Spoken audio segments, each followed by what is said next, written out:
할렐루야, 감사합니다. 하나님 말씀은 누가복음 6장 12절부터 26절입니다. 신약 성경 98페이지 누가복음 6장 12절부터 26절까지 제가 한 절, 여러분이 한 절 교독합니다. 이때 예수께서 기도하시러 산으로 가사 밤이 새도록 하나님께 기도하시고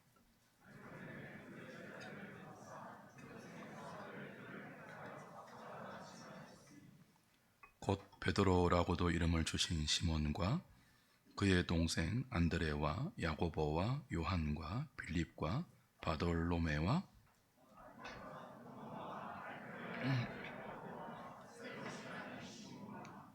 야고보의 아들 유다와 예수를 파는 자 될 가룟 유다라.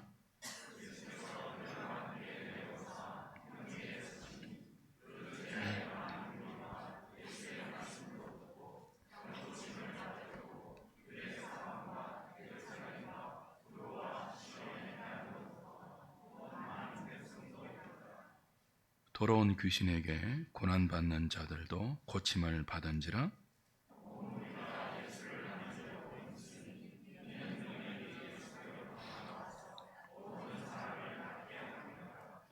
예수께서 눈을 들어 제자들을 보시고 이르시되 너희 가난한 자는 복이 있나니 하나님의 나라가 너희 것이며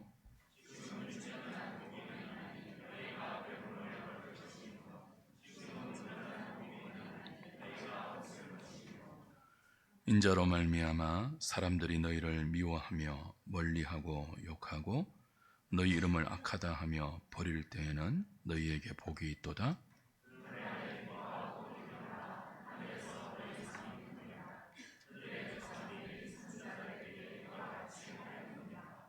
그러나 화 있을진저 너희 부요한 자여 너희는 너희의 위로를 이미 받았도다.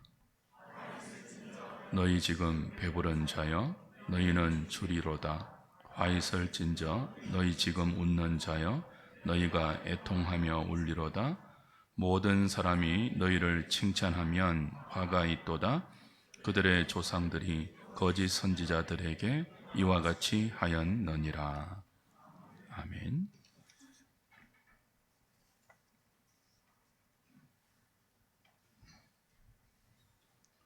바리새인들과의 안식일 충돌 이후 예수님은 기도하기 위해서 산으로 가십니다. 중요한 순간마다 기도로 아버지께 나아가는 이런 주님의 모습은 누가복음의 특별한 강조점 가운데 하나입니다. 그렇게 밤이 새도록 기도하신 주님은 날이 밝자 12사도를 택하십니다. 사도라는 단어는 무엇으로부터 보냄을 받은 자 혹은 보내어진 자 그런 뜻입니다. 주님은 이 땅에 당신의 나라를 담은 신약 교회의 초석으로 많은 제자들 중에 12사도를 따로 불러서 택하십니다. 그렇게 뽑혀서 보냄을 받는 사도들의 이름이 베드로, 안드레, 야고보, 요한, 빌립, 나다나엘이라고 불리는 바돌로메, 마테, 도마, 알페오의 아들 야고보, 다데오 유다, 시몬, 그리고 가룟 유다입니다. 지금 예수님께서 밤이 새도록 이 12사도를 뽑기 위하여 기도하셨습니다. 하나님과 교제하시고 언언하시고 그리고 당신의 신적 지혜와 전적 주권에 의해서 12명의 사도를 신약교회의 초석으로 불렀습니다. 그리고 이제 파송하실 것입니다. 근데 놀라운 것은 이 명단에 누가 있다고요? 배신자 가룟 유다가 포함되어 있습니다. 주님이 그의 배신을 몰라서 실수로 그를 사도의 12 안에 포함시켰을까요? 그렇지 않죠. 예수님은 유다의 배신을 알고 계십니다. 요한복음 6장 70절에서 주님은 이 12명에게 이렇게 말씀하셨죠. 내가 너희 12를 택하였다. 그러나 너희 중에 한 사람은 마귀다 그랬습니다. 멸망의 자식이다 그랬습니다. 주님은 이 가룟 유다가 마귀로 멸망의 자식으로 당신을 배신하고 파실 것을 알고 계셨습니다. 그런데도 왜 뽑죠? 시편 41편 9절 말씀과 스가랴서 11장 12절 13절 말씀처럼 가룟 유다의 배신은 우연이 아니죠. 실수가 아니죠. 하나님의 구원 계획의 일부가 가룟 유다의 배신입니다. 그의 배신을 통해서 예수님은 체포되고 십자가에 달려 죽으십니다. 그렇게 당신의 죽음을 통해서 우리의 죄와 죄책의 제거됩니다. 가룟 유다는 이런 하나님의 구원 경륜을 이루기 위해서 12 사도에 포함된 악한 자이죠. 악을 사용하시는 하나님, 멸망당할 자를 택한 자의 구원을 위해서 사용하시는 그리스도, 이 삼위 하나님의 신적 경륜과 신적 지혜가 참으로 놀랍습니다. 그러나 사실 다른 사도들도 이 배신자 가룟 유다와 본성이 크게 다르지 않습니다. 그들도 본질상 진노의 자녀들이었고 허물과 죄로 죽었던 자들이었습니다. 구원받고 제자로 부름을 받고 사도로 보내심을 받고 나서도 여전한 죄성 때문에 끊임없이 십자가를 몰랐고 부활을 오해했습니다. 끊임없이 누가 높은지 높은 자가 되려 했습니다. 예수님이 체포되는 날, 예수님을 팔았던 가룟 유다만 아니라 다른 11명의 사도들 모두 자신이 살려고 예수님을 부인하고 뿔뿔이 흩어져 도망갔습니다. 그러나 예수님은 이런 제자들을 포기하거나 내쫓거나 밀어내지 않고 끝까지 당신의 언약적 사랑, 그 헤세드로 붙드시고 마침내 신약 교회의 초석으로 그들을 사용하십니다. 그러니 사도들을 영웅시하지 말아야 합니다. 그들을 끝까지 교회의 기둥으로 세우신 하나님의 오래 참으심, 하나님의 능력, 하나님의 지혜가 참으로 놀라운 거죠.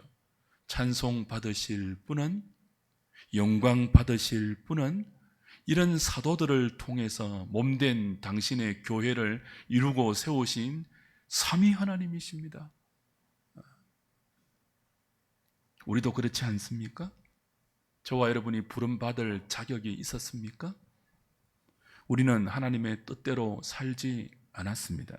심지어 하나님의 뜻이 무엇인지도 몰랐습니다. 이런 우리를 하나님께서 불러주셨습니다. 그리고 말할 수 없는 탄식으로 계속 우리를 위해서 중보하시면서 붙들어주고 계십니다. 그의 언약적 사랑인 헤세드, 그 책임지는 사랑으로 연약하고 미련하고 부족하고 어리석고 패역한 저희들을 성도답게, 교회답게 지금도 만들어 가고 계십니다. 그것이 복입니다. 그런 하나님의 손에 붙들려 있는 것, 그것이 성도의 복입니다.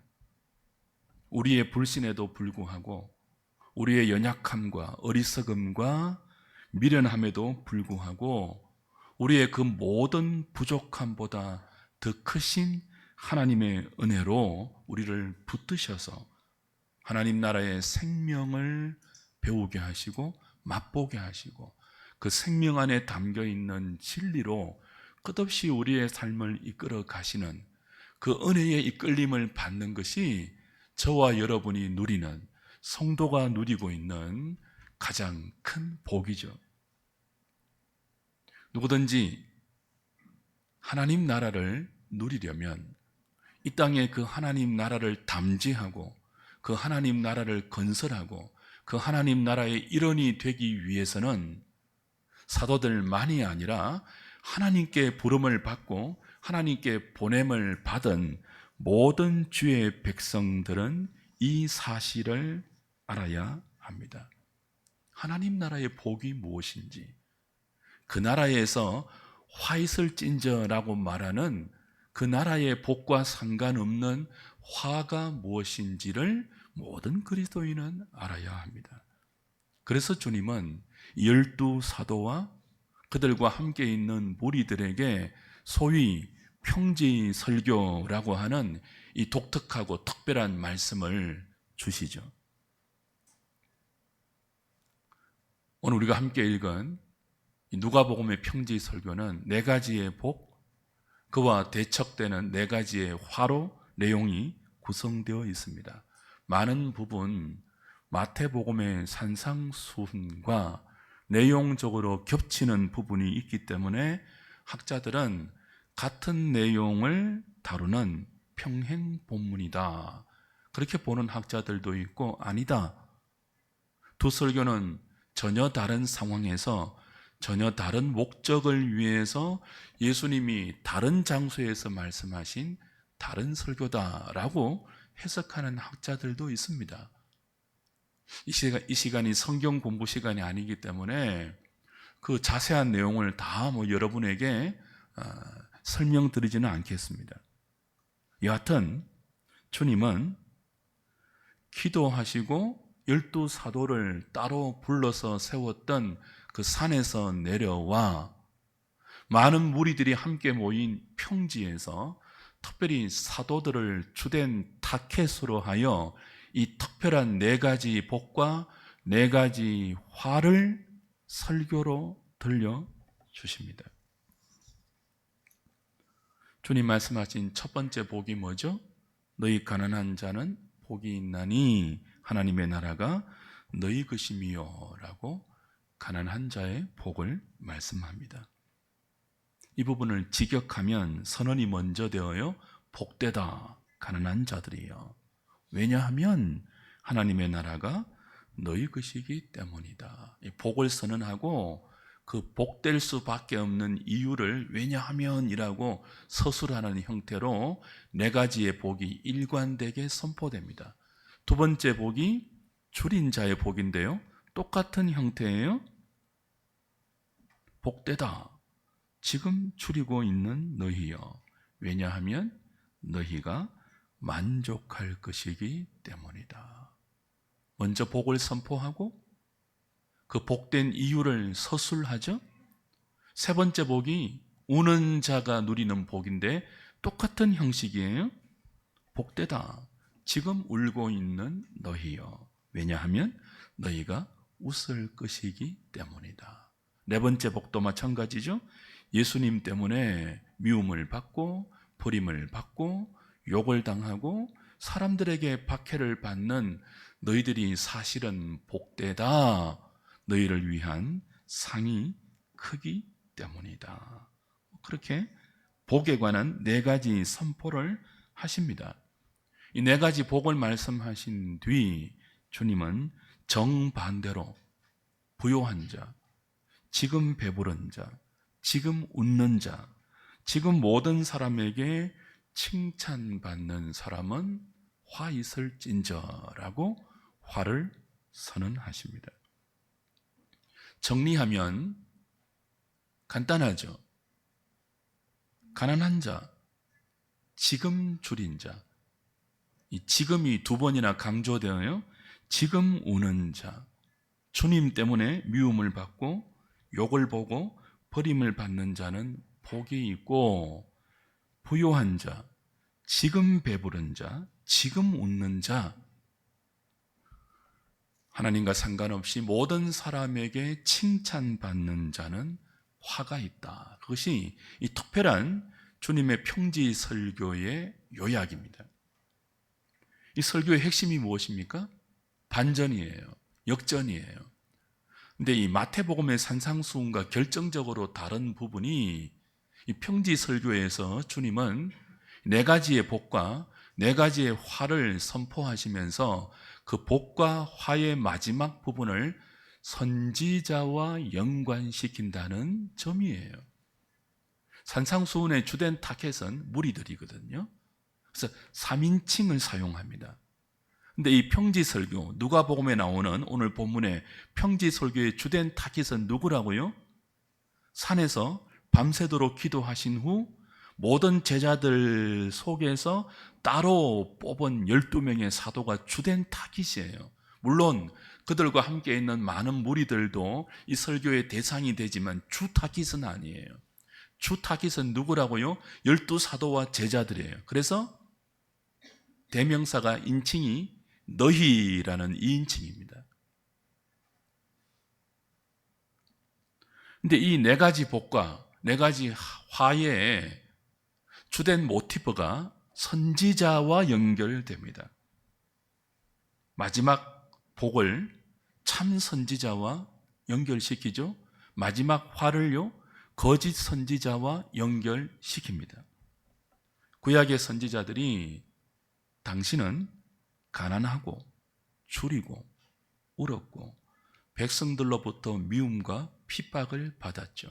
그러나 그들이 참 선지자의 복을 누렸던 것처럼 지금 예수님께 특별하게 택함을 받은 12사도들도 가난하고 줄이고 울고 예수 때문에 미움을 받고 버림을 받고 욕먹는 길로 가야 합니다. 그러나 그 길에 주님의 통치가 있는 하나님 나라의 현현이 허락되고 그로 인한 만족과 기쁨과 영원한 상이 보장되어 있기에 너희가 복이 있다.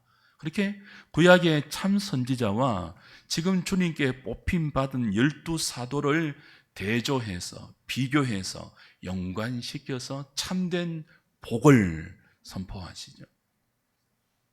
반대로 구약 당시의 거짓 선지자들이 모든 사람의 칭찬 속에 많은 백성들의 인정 속에 부자가 되고 배부르고 기쁨과 웃는 사역을 했습니다. 그러나 이 거짓 선지자들은 정작 하나님께 보냄을 받지 못했고 하나님의 인정을 받지 못하여 영원한 주림, 영원한 애통과 버림의 운명을 자초한 화 있는 존재들이었습니다.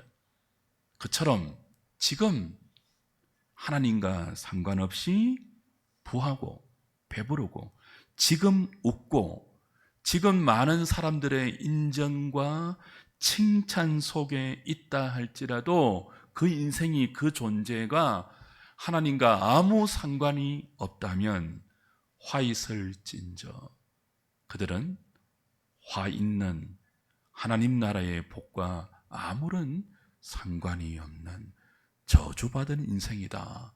그렇게 조금 레디컬하고 굉장히 선명한 메시지를 하나님은 사도들과 그리스도는 사도들과 모여있는 모든 무리들에게 선포하시죠.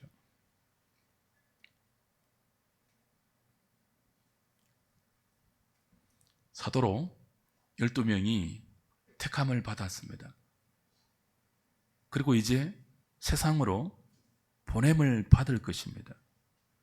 그들은 그리스도의 대사입니다. 그리스도로부터 보냄받은 보내진 그리스도의 사신들입니다. 그러나 이 그리스도의 대사로 보냄받은 그들의 앞에 펼쳐질 운명은 가난함입니다. 배고픔입니다. 우는 일입니다. 세상과 사람들로부터 미움을 받고 버림을 받고 욕을 당하고 끝없는 박해를 받아야 할 것입니다. 그것이 복인 줄 알라. 그렇게 지금 주님이 말씀하는 거예요. 자, 모든 제자 중에 특별히 12를 뽑았잖아요. 그 중에 마귀도 있습니다. 가룟 유다도 있습니다. 이들을 이제 당신의 대사로, 당신의 몸된 신약 교회의 초석으로 이들을 보낼 것입니다. 이들이 주님께 보냄을 받아 세상에서 앞으로 닥칠 그들의 존재와 그들의 생애의 운명이 어떻다고요? 가난하고 추리고 울고 슬픔과 애통과 끝없는 미움과 박해와 욕먹음과 억울함이라고요. 그러나 그것이 복인 줄 알라 라고 말씀하시는 거죠. 주 안에 사랑하는 여러분, 세상이 말하는 복이 무엇입니까? 여러분이 기대하는 복은 무엇입니까? 그것이 같습니까? 다릅니까? 세상이 말하는 복, 하나님 없는 사람들이 꿈꾸고 열망하는 복, 그리고 하나님의 은혜로 성도로 부름받아 교회의 지체가 되었고 그리스도의 몸으로 여러분이 주님으로부터 세상으로 보냄을 받아 성도로 살면서 여러분이 예수 안에서 기대하는 복이 같습니까? 다릅니까?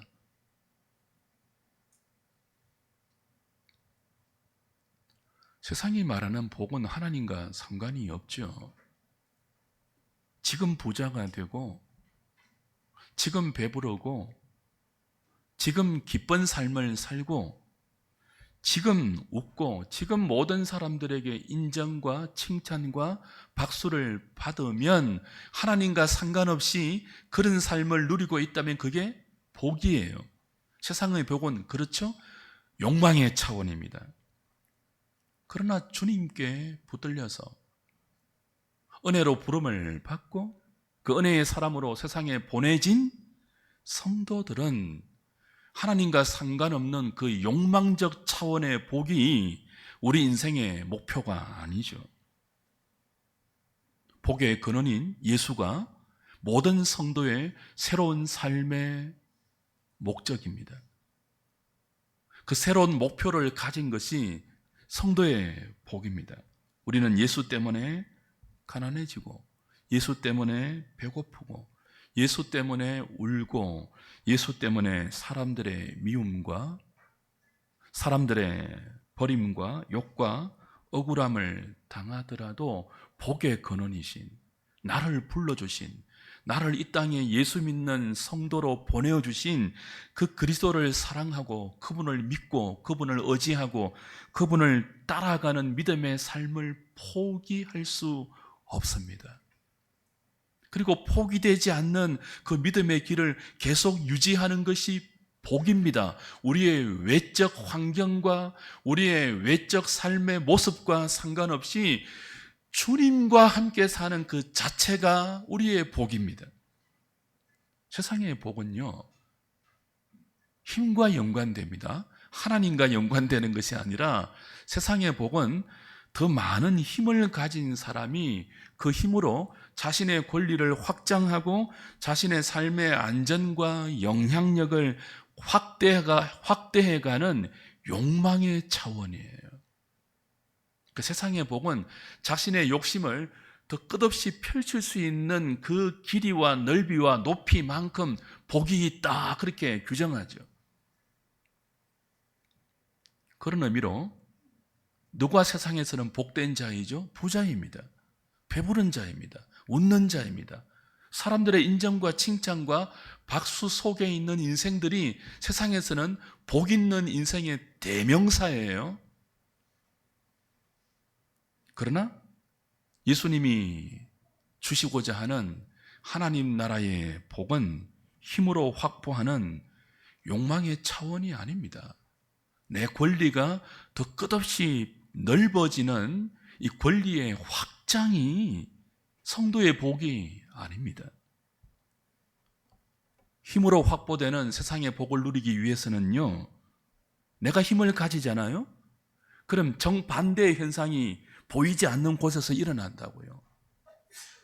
내가 세상에서 힘을 가지고 복 있는 자가 되려면요, 어느 한 구석에서 내가 가진 힘만큼 힘을 빼앗기고 약해져서 복 없는 인생을 사는 사람이 반드시 생깁니다. 세상의 복은 제로섬 게임이에요.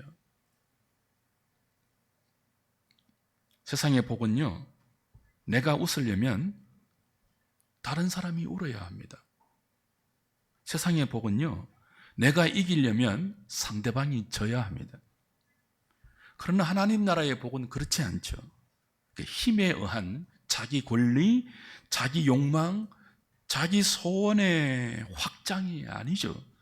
하나님 나라의 복은 진리의 확장, 생명의 확장, 그 진리가 주는 자유가 나를 통하여 억압 속에 있는 수많은 사람들에게 나누어지는 것입니다. 진리의 확장, 생명의 확장, 참된 자유의 확장이 하나님 나라의 복이에요. 진리가 너희를 자유케 하리라. 주님의 선언이죠. 예수 그리스도의 생명과 진리는 우리를 다른 사람과 싸울 필요가 없는 자유로 초청합니다. 다른 사람과 더 이상 피 흘리며 경쟁하지 않아도 되는 길이요, 진리요, 생명이신 그리스도 안에 있는 자의 자유가 우리가 누릴 수 있는 참된 복이죠. 우리는 그리스도 안에서, 그 길 대신 주님 안에서 생명과 자유이신 그리스도와 함께 다른 사람과 경쟁해서 이겨야만 힘의 복을 누릴 수 있는 그런 삶의 원리가 아닌 예수로 만족하고 예수 때문에 모든 형편에서 자족하며 오히려 다른 사람을 유익하게 섬기는 전혀 새로운 삶의 원리를 예수 안에서 배웁니다. 진리가 너희를 자유케 하리라. 그리스도가 우리의 목자가 되기 때문에 우리는 굳이 다른 사람과 피 흘리며 싸우지 않아도 됩니다. 단지 주님이 핸들링 하시는 내 삶이기 때문에 성실히 살고 주님의 뜻 안에서 땀 흘리고 최선을 다할 뿐이지, 다른 사람과 이겨서 그들의 권리를 빼앗아 오더라도 그들의 힘을 내 힘으로 삼는 그런 무한 경쟁의 원리로 우리의 욕망을 펼치려 하지 않고, 그렇게 끝없이 펼치는 우리의 욕망을 우리는 복이라고 말하지 않습니다. 그게 복이 아닌 줄 진리이신 그리스도 안에서 우리는 배웁니다.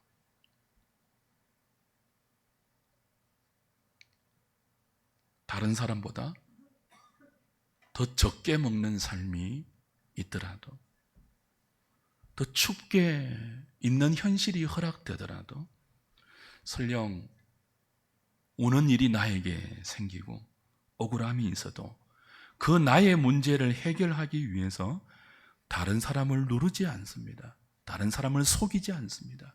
다른 사람의 것을 빼앗지 않습니다. 내 우는 문제를 해결하기 위해서 다른 사람의 눈에 눈물을 흘리게 하지 않습니다. 세상은요, 다른 사람의 눈에 눈물이 흐르든 말든 내가 웃으면 그게 복 있는 인생이죠. 오늘 주님 말합니다. 그게 화다. 그게 복이 아니다. 나에게 택함을 받고 나에게 부름을 받아 나의 대사로, 나의 사도로, 나의 성도로 이 세상 나라의 보냄을 받아 그 나라 속에서 나의 나라를 건설할 너희는 알아야 한다. 무엇이 진짜 복이고 무엇이 진짜 화인 줄.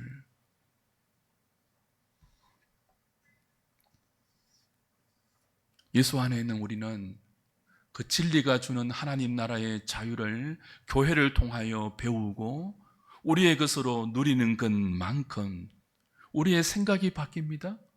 우리 인생이 주님께 붙들려 있고 내 인생을 주님이 주인이 되셔서 주님의 뜻대로 핸들링하고 있는 것을 믿고 의지하기 때문에 내 인생을 주님께 다 맡기고 그 결과 나의 운명과 내 인생이 손해봐도 좋다 하는 말도 안 되는 믿음이 우리 안에 생깁니다. 주님이 내 주인이 되셨어요. 내 인생은 더 이상 내가 내 뜻대로 핸들링하지 않습니다. 내 뜻대로 내 인생을 막 드리블 하려고 하다가 뜻대로 안 되면 뭐 억울하고 분하고 그 뜻대로 안 되는 길에 방해가 되는 사람을 제거하려고 하고 그들과 싸워서 이기려고 하고 그들을 내 무릎 밑에 반드시 꿇려야지만 그 시원한 마음이 드는 그게 아니고요. 이제 내 인생을 주님께 맡겼기 때문에 그 주님이 내 인생을 핸들링할 때 설령 내 인생에 전적인 손해가 발생하고 내 운명 자체가 나의 뜻과는 아무 상관없는 억울한 방향으로 진행된다 할지라도 거기에 대해서 불평하지 않는, 오히려 거기에 합력하여 선을 이루는 하나님의 지혜가 있음을 믿고 담담히 주님의 뜻을 기다리는 말도 안 되는 믿음이 우리 안에 생긴다고요. 그게 복이고 그게 사도의 운명이고 그게 사도처럼 주님께 부름받아 주님께 보냄받은 성도의 운명이기도 합니다. 그걸 주님은 4가지 복으로 선언하시죠. 가난한 자여 복이 있도다. 왜냐하면 너희가 하나님의 나라를 받았기 때문이다. 추린 자여 복이 있도다. 왜냐하면 너희가 주님으로 말미암아 배부를 것이기 때문이다. 우는 자여 복이 있도다. 여기 줄인 자와 우는 자에게는 지금이라는 현 시점이 추가되어 있어서 강조하죠. 지금 줄이고 지금 우는 자는 복이 있다. 왜냐하면 너희가 장차 주님 때문에 만족할 것이며 주님 때문에 웃을 것이기 때문이다. 인자로 인하여 지금 미움을 받고 버림을 받고 사람들에게 욕을 먹고 핍박을 받느냐? 복이 있다. 구약의 선지자들도 하나님과 상관없는 주의 백성들에게 그렇게 핍박을 받고 미움을 받았지만 그들의 상이 컸듯이 너희들도 영원한 상이 너희들의 운명으로 너희들의 기업으로 확보될 것이기 때문에 복이 있다. 그렇게 가르치시죠. 교회는 이런 하나님 나라의 새로운 복을 성도들에게 잘 가르쳐야 돼요. 그리고 여러분은 교회를 통해서 이 세상 나라의 복과는 전혀 다른 하나님 나라의 진리와 자유와 생명이 여러분에게 복이라고 가르치는 이 복을 잘 배우셔서 그 복이 여러분에게 있음을 인하여 감사하고 기뻐하고 즐거워할 수 있어야 합니다. 세상의 복을 뭐 하지 말고요? 부러워하지 마시고 그 세상에 복이 없다고 여러분 인생을 원망하지 마시고 여러분의 주인 되신 하나님께 의심을 품지 마시고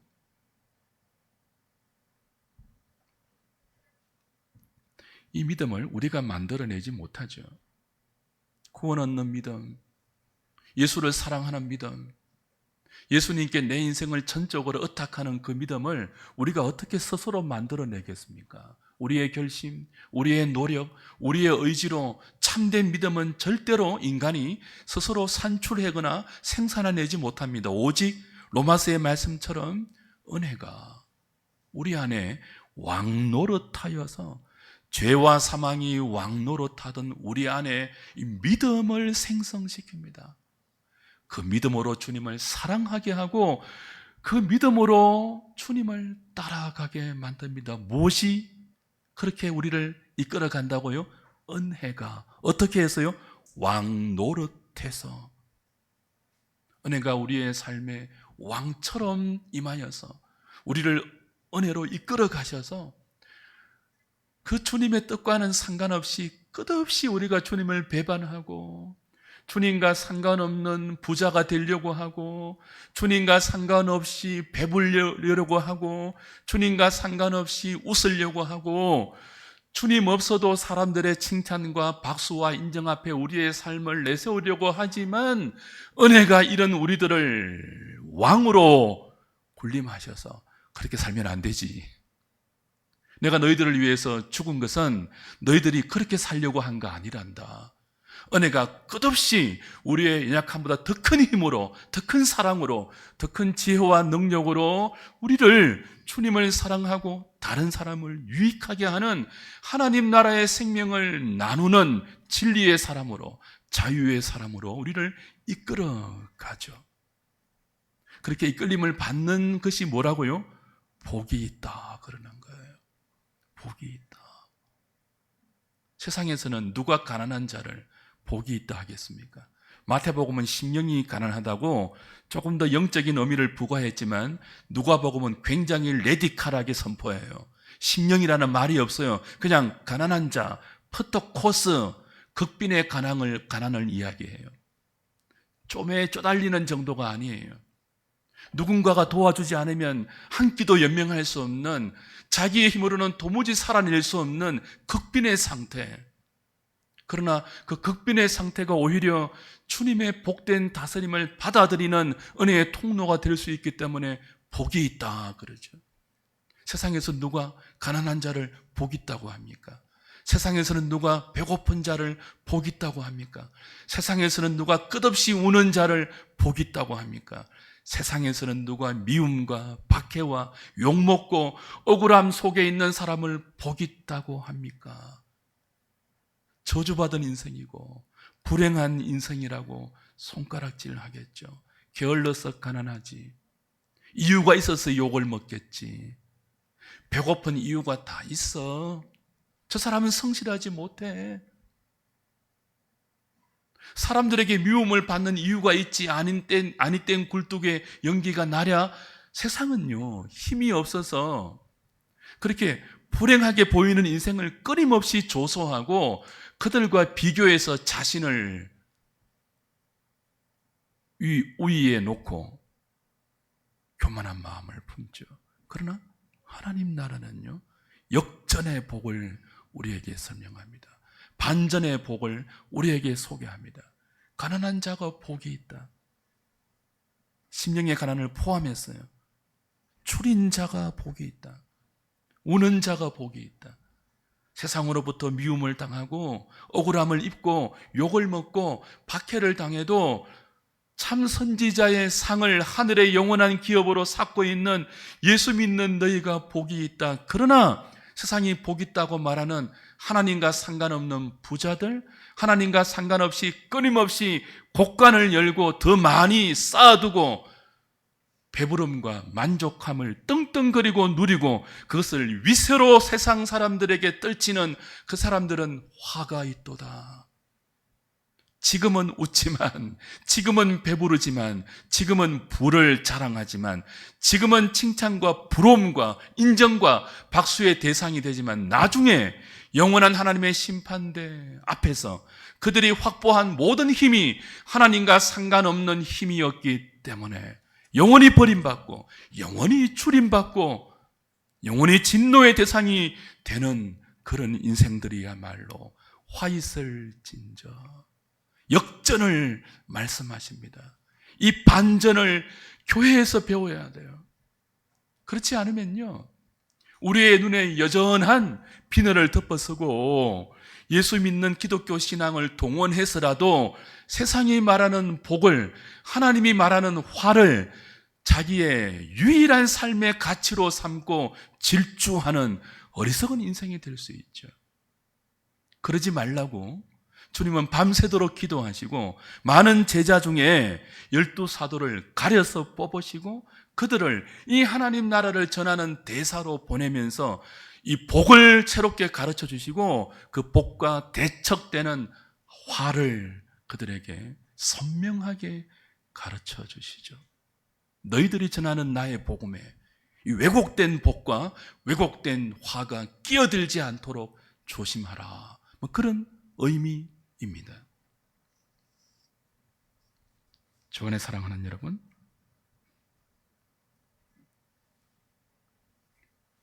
오늘 모두에 제가 여쭈었던 것처럼 여러분의 마음에, 여러분의 지성에, 여러분의 생각에 여러분이 복이라고 기대하는 것 어떤 내용들입니까? 주님이 오늘 평지설교에서 복이 있다 네 가지 말씀해 주시고 화 있을진저 네 가지 화를 설명해 주신 그 개념과 그 내용에 비추어서 여러분이 정말 추구하고 여러분이 정말 감사해야 될 이 하나님 나라의 진리와 자유와 생명의 차원에서 여러분에게 허락된 복을 제대로 알고 계시며 그걸 정리해서 다른 사람들에게 그 복을 설명하고 있으며 나누어 주고 있고 흘려보내고 계십니까? 아니면 교회에 다니는데도 여전히 눈에 영적 비늘이 벗겨지지 않아서 세상이 욕망의 차원에서 복이라고 규정하고 모든 하나님 없는 사람들이 하나님과 상관없이 끝없이 갈구하는 그 복을 여러분도 복으로 믿고 기도하면서까지 그 복을 갈망하고 계십니까?